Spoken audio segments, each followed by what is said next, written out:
There is one law that all of us have experienced at some point in our life, knowing it or not. It's Murphy's Law.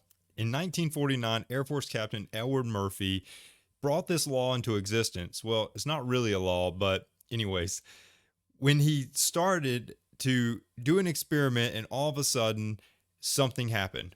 Well, he said, everything that can go wrong will go wrong. While he was talking about an experiment, this can also be applied to our finances. When everything is going great, nothing seems like it can hold us back. Boom, an emergency happens, something goes wrong, and we have a major setback. The great part is, with a properly funded emergency fund, you can easily weather this storm. The difference is, how much should be in a properly funded emergency fund? Well, that's what we're going to talk about today. Today, I want you to know that you're going to walk away from this episode knowing exactly how much needs to be in your emergency fund to be ready for any setback. Let's get to it. Welcome to the Financial Mirror. Where future success is reflected in our knowledge of fixing the one thing we can control, ourselves.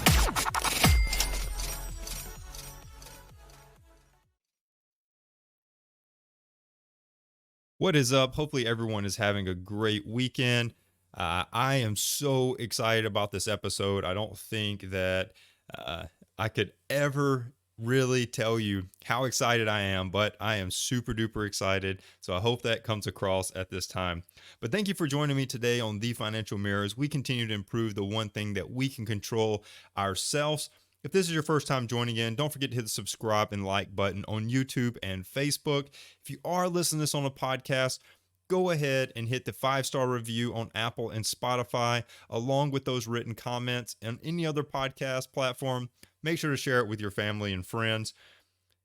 That is a huge benefit in helping get this information out as we continue to bring more information to listeners just like you that just want to improve their personal finances. So this episode is a play on last week's episode where we discussed how most people wish that they would have saved more sooner, right? Well, last week we were talking about, starting investing early. Don't, wait to start investing. Today I'm not going to talk as much about investing as I want to talk about saving. And I want you to know that that is just as important as investing. So when we're thinking about wealth building, you really start to think about, well, wealth building is great. Investing is great. Those returns are great. But what about when the bad things happen? What about when we get totally derailed? What about when major setbacks kick in? That's what I want to focus on today. How you can be best prepared for those things. So how big should my emergency fund be?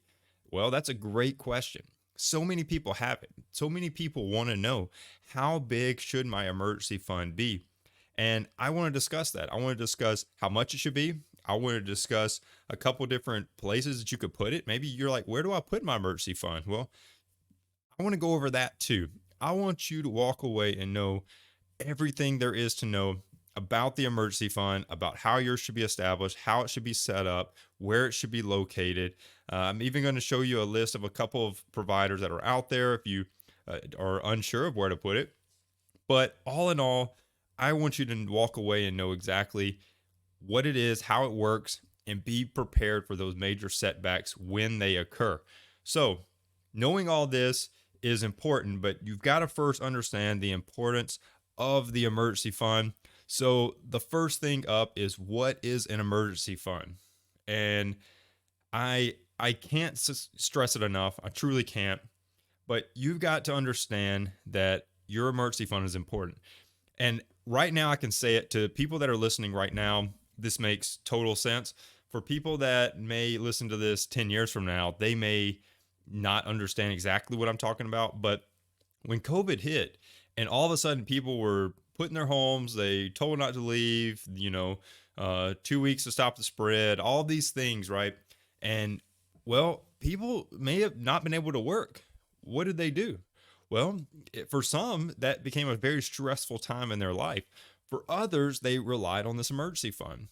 That's the types of major setbacks that this is meant to be beneficial towards. So The first thing about the emergency fund and what it is it's money that's easily accessible. Like you should be able to access this money. This shouldn't be tied into a home equity line of credit.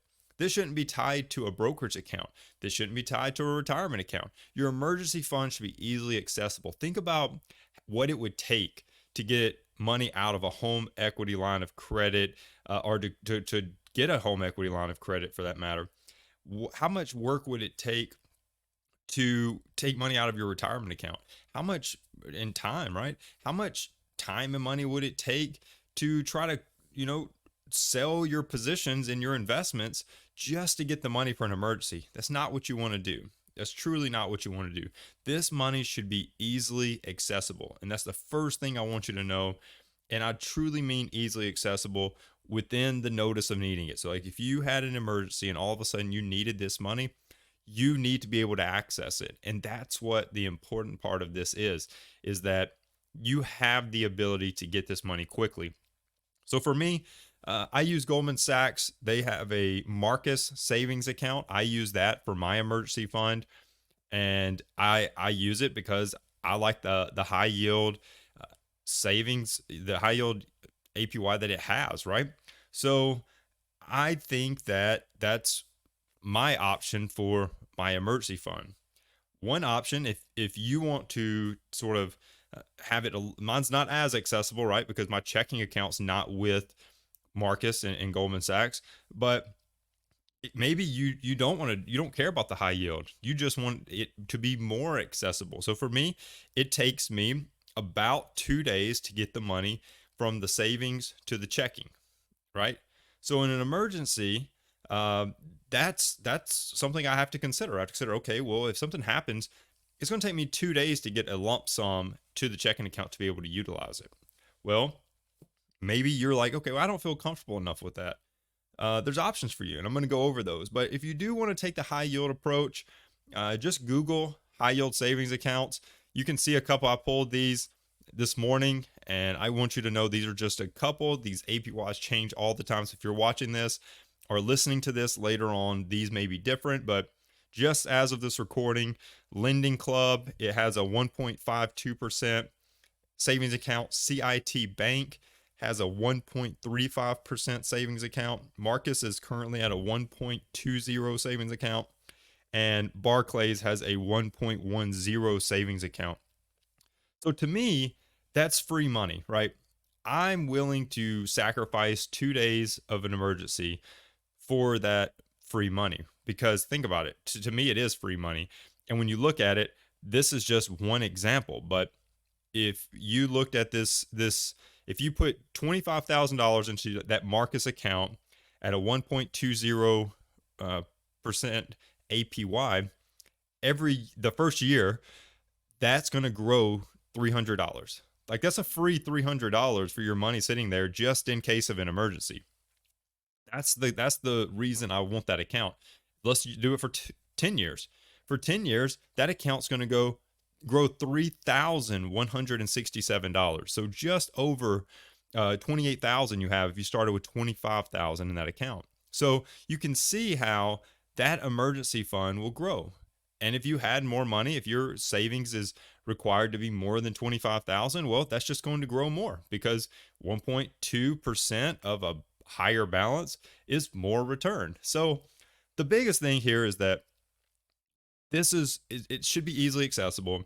You have options. Like I said, you can go straight high yield savings account, like the Marcus account, for instance, or maybe you want to go something a little more traditional.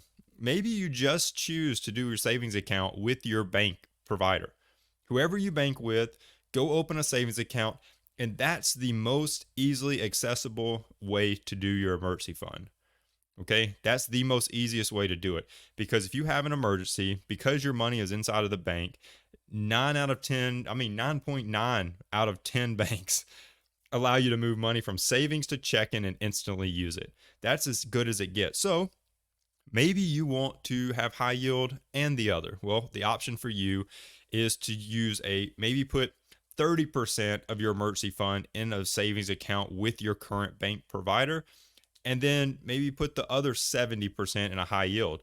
So if something happened, at least for me, a 2 day buffer, uh, all of a sudden I have 30% of my savings account I can instantly get access to, while the other 70, if I needed all of it, could transfer out and come to me from the Marcus account. So ultimately, there's plenty of options, but that's sort of how or where you can put this money.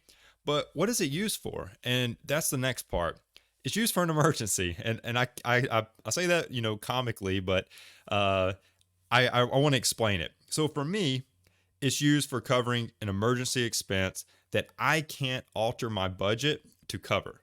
So if an emergency happens, right, like all of a sudden I get sick and I have huge doctor bills add up that are not inside my budget. I didn't plan for it, right? All of a sudden, I've got a couple weeks ago, I had COVID, and I had those doctor's bills that where I went to the doctor to get checked out for that. That wasn't in my budget, right? So what happens? Well, that's an emergency, but it's not a huge emergency. So can I now say I'm not going to go out to eat? 3 days out of the month that I would have gone out to eat. Or maybe I'm going to do something else. Maybe I'm just not going to spend as much on shopping. Maybe I'm not going to spend as much on this or that. I'm going to try to alter my budget first before I go into my emergency fund. Emergency fund is my last resort, and that's how I say it. But that's just for me. Everybody has their own definition of what constitutes an emergency. An emergency for me is something I can't alter my budget to compensate for. I'm willing to go above and beyond to compensate my budget to have extra money if needed for that month to cover the emergency. If I can't do that, I'm still going to do that so that I don't have to take all the money out for the emergency. Maybe I can cut it in half and only take half of what I needed out. But ultimately, this should be your last resort. This should be your lifeline. This should be, I've tried everything else. This is all I've got left, is to pull money out of this account. And all of a sudden, that constitutes an emergency. If you have tried everything and you still can't afford it, go into your emergency fund. That's what it's for. Most people, though, what ends up happening is they fall in love with the balance. They see the balance. It's a very attractive balance, and they don't want to touch it. And that's okay. That's a great feeling. It's a great feeling to know that you have this money sitting here that you don't want to touch, and all of a sudden, you're finding and manipulating ways to make things work without touching it. But don't get so caught up where you just start struggling because you don't want to touch your emergency fund. Take it out when you need it and put it back when you're done. That's the way that works. Now, what we've all been waiting on, how much should be in there, that's what I want to show you next. First off, first category is if you're in debt. I am a Dave Ramsey financial coach, and I like to stick to the baby steps because they work. They just work. They're simple. They're applicable across multiple people, and they work. So if you are in debt, baby step one says save $1,000 for your starter emergency fund. That's all you need. Right now, if you are in debt, $1,000 is all you need currently. All the rest of your money is going to step two, which is paying off your debt, utilizing a debt snowball. I have multiple episodes on debt snowballs. Just go look up any episode on debt. I'm sure I covered debt snowballs on my channel and on any podcast. But if you're in debt, that's your priority. Your priority is to get out of debt. Don't focus on building an emergency fund. Don't focus on anything else, because you're going to fall into another category of what I cover. But right now, simply put, hit the baby step one, save $1,000. That's going to take you a long ways. If you don't have $1,000, get this as fast as possible. Sell things, do extra side hustles. I got a whole episode on Instacart. I can't speak it enough of how great Instacart is for making extra money. But ultimately, go out and make extra money. Get your $1,000. So important. All you need to start off, then pay off your debt. So when you have debt, only focus on that. Get your $1,000 and move on. Now, so that's my first category, is if you're in debt, focus on that. Now, if you're a single earner and you don't have debt, how much you need is 6 months or more of expenses. So if you're a single earner, meaning you're a single earner, or you could be married and your wife doesn't work, right? Maybe she stay at home, or maybe dad stay at home. But the the idea here is that if you're a single income household, whether it be you're single legitimately or a single income in the house, 6 months or more expenses is required. The reason for this is oh, and 6 months of expenses, right? So 6 months or more of expenses. So add up all of your expenses you have in a month, multiply that times six, and you're going to get your number. So if you have $2,000 a month in expenses and you multiply that times six, you should have an emergency fund of $12,000. So that's how that works, right? Why, but why 6 months? Some arbitrary number, right? No, it's really not. As a single income earner, you are solely responsible for your bills if anything happens. So if you get sick, if an emergency happens, if there's a job loss, if there's a death in the family and you need to travel, if anything happens, the et cetera goes on. If anything happens, you are single-handedly responsible for the income to cover all costs. So we want 6 months to be able to navigate whatever that emergency was, to push forward and get out of it. Whatever the setback is, we want 6 months to be able to do that. So think about what you can do in half of a year, right? So what the idea of this emergency fund is that if you went out of work for half a year, you would have enough money to survive. You have enough money to pay all of your bills, to live, right? That's not saying you're not going to cut bills, right? Maybe you're going to cut back on how much you eat. Maybe you're going to cut back on how much you have fun. Maybe you're going to cut back, like, you can, how much I put the or more. So if you think that you want to live this luxurious lifestyle when an emergency hits, go for it. Start saving. You're going to pay for the luxurious lifestyle out of the emergency fund. So it's cool. But you decide how much it is, the or more, but just 6 months at a minimum. So add up all of your expenses in 6 months. But this just allows you 6 months to get back on your feet. Realistically, could you get back on your feet sooner? Possibly. It depends on the emergency, right? The one benefit of being a single earner, though, is that you do have the ability to quickly adjust expenses to create a reasonable lifestyle. So if something happened, if you are by yourself and you don't have a family, you do have the ability to quickly say, okay, well, I'm just going to eat peanut butter and jelly and ramen noodles for the next 6 months. I'm going to survive and not eat away my whole emergency fund. That's cool. If you have a family, that changes. If you are a single income household with a whole family, that could change, right? That could easily change. But ultimately, as a single earner, the best part is that you have a little bit more flexibility if you don't have that family, right? So take advantage of that. Take a few months, build up this emergency fund, and then start the next steps towards your goals. Once your emergency fund is built, don't continue to put money into this savings account. We just showed you 1.20 APY, 1.52 is the highest that we saw currently. And those during COVID, those were like less than 1%, right? Because interest rates were just bottomed out. So don't continue to just throw money into a savings account. Start investing, start building wealth, right? So get to figure out what your number needs to be. You can always add more if you need to based off of, a new expense. Maybe you just, for me, where we're currently living and the house we just bought, there's a difference in what we pay to live. Our mortgage is more than what we were paying when we first moved here and we had a rent. So ultimately figure out, what that is. And if it changes, just add more to it. So the second category, dual income families. Well, this one is 3 months or more. So once again, let's say you had $4,000 in expenses for a family. Well, that's going to put you at $12,000 as well. So $12,000 at 4 months expenses. So why is it different? Why is it a dual income needs less money in their emergency fund? Well, I'll explain that. The thing about a dual income household, and it's not applicable to all, but to most, a dual income household has a little more flexibility.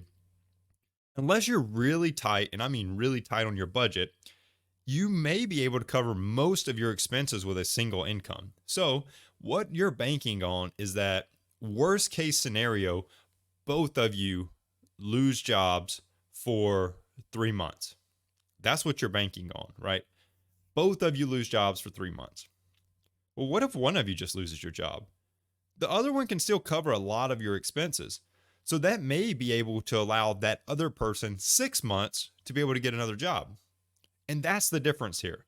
When you have two incomes, you're not a single point of failure. If one of you loses a job, if one of you gets sick, if there's an emergency for one of you in the household, the other one can cover the slack and you can just feed on the emergency fund to cover the difference, right? So that could put you at about 6 months because you still have one income, right? So unless you're really tight, one income may be able to cover. If not, you may be close enough that the other income could be compensated with your emergency fund, feeding the rest of your expenses. If you do have two incomes in the family, you should have 3 months expenses. And as I stated, you could easily potentially cover all of the expenses with a single income. And that means that you may not even touch your emergency fund. But the idea here is that it's 3 months or more. When you have two incomes, what I can say is this: there's a good chance you can build more and you want to build more. The big difference here is that you're in control of what type of lifestyle you want to live, same as the single earner. If you as a couple decide, I want a luxurious, I don't want to ever feel deprived, we'll just build a bigger emergency fund. That's all it takes. And that's what I would get at with that. But for dual income, talk it over with your whoever your other income is with, and figure out what that's going to be for you. So the last group here, entrepreneurs. You got the longest. If you are self-employed or an entrepreneur and you run a business or anything, these are a little more difficult. And I have to tell you, you need the largest emergency fund, but there's a little flexibility in there. I want to say this: every single person's situation is different. And in this case, it should be viewed in that manner, that everybody's is different. And this shouldn't be taken with a grain of salt. Just like, oh, well, I need a year or more. It could be different. Without me looking at every single person, every single listener's situation, it's hard for me to say exactly what your emergency fund should be. So 1 year provides a great baseline, super duper good baseline. And I'm going to go over some reasons why. The first reason is, if you are an entrepreneur or self-employed, you've got to get back out into the market and sell yourself if something happened. If your business goes under and you need to go find another job, you're going to be fresh back into the market. You're going to have to now build a resume around what you were doing as an entrepreneur when you didn't have a boss and you were your own boss, and you've got to explain that to other hiring managers and try to get a job on the open market. Your skill sets may not be in line with the current market trends, depending on what you're doing, right? So with that being said, it could be tougher to go out and get a job. Not impossible. It could be a little tougher. But all in all, one year, you would give you 1 year to try to figure that out. And the other thing is, the next part is, the 1 year is built around what expenses are we trying to navigate? So the biggest thing here is you kind of have two options. As an entrepreneur or self-employed, you have two options on how we're going to build this emergency fund. Option A is we're going to build 1 year of personal expenses, meaning if your personal expenses are $2,000 a month, we're going to have $24,000 in our emergency fund. So that's just covering personal expenses. That means that if something happens and all of a sudden you need to start utilizing your emergency fund, well, your business is going to go under. If your business is not making you money, it's going to go under. So that happened a lot during COVID. People didn't have enough money, enough reserves built up, and their businesses went under. They couldn't survive. They couldn't outlast the length of COVID. Now, I'm saying a year. And if in some businesses, in some areas where markets were shut down for over a year, there's a chance that they could have still gone under. I don't think that COVID, that's something that happened and that lasted a while. But The thing is 1 year is a good expectation. So you have the first option to only save 1 year of personal expenses, right? So you're giving up your business if something happens for more than a year, or if something happens for more than a month, you're giving up the business. The other option is to build an emergency fund around 1 year of personal and business expenses. What this allows is that if something happens for a year, you can sustain your business and your personal expenses, meaning you're not going to lose your house, but you're also not going to lose your business. Bigger emergency fund takes longer to build, but at least you can cover all expenses if something happened. Now, the reason why that's not a bad idea is because if you're able to continue operating your business, eventually that's going to help bring in additional income, meaning you're not going to have to feed off your emergency fund any longer. So that's a great option. It's a great option that's out there. The difference is that it would run you a lot of money. Depending on how much expenses are built into that business, it could cost you a lot. It could be a huge emergency fund to be able to do that. So all in all, it's up to you and how you want to approach it. But for me, it's going to be based off of what do I think is best for me and my family. So if I need this business and this business is the breadwinner of my household, maybe I'm just building the big emergency fund and rocking through it. If this is a business that I'm like, okay, if I lost it, that's fine. I would just go get out into the market. Maybe just save enough for the personal and move on.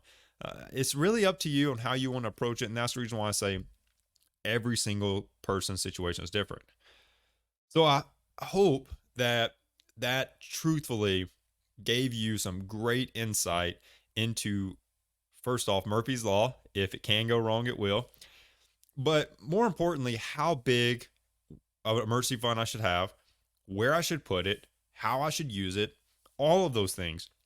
Because when most people think of, when I say, and I'm going to use it as an example, but when I say, what do you do during an emergency? Well, that's what I have my credit card for. I have a credit card, just in case.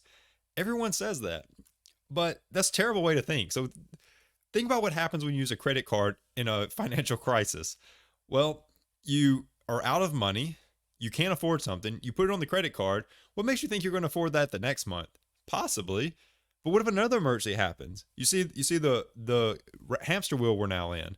You can't pay off last month's emergency because you have this month's emergency, and now we have to roll that into another month's. Like it just goes bananas. People don't naturally want. Well, some people do naturally want to be in debt. Most people don't naturally want to be in debt, but it happens. So we've got to build a way to not use a credit card as a just in case. It's not. It's not a just in case. That's a horrible, horrible path for your financial future. Current savings don't look good, to be honest. 25% of Americans don't have any savings. 33% of Americans have less than 3 months. Look at the numbers I just told you. The minimum for a dual income household is 3 months. What about all the single earners? They're way under their savings amount.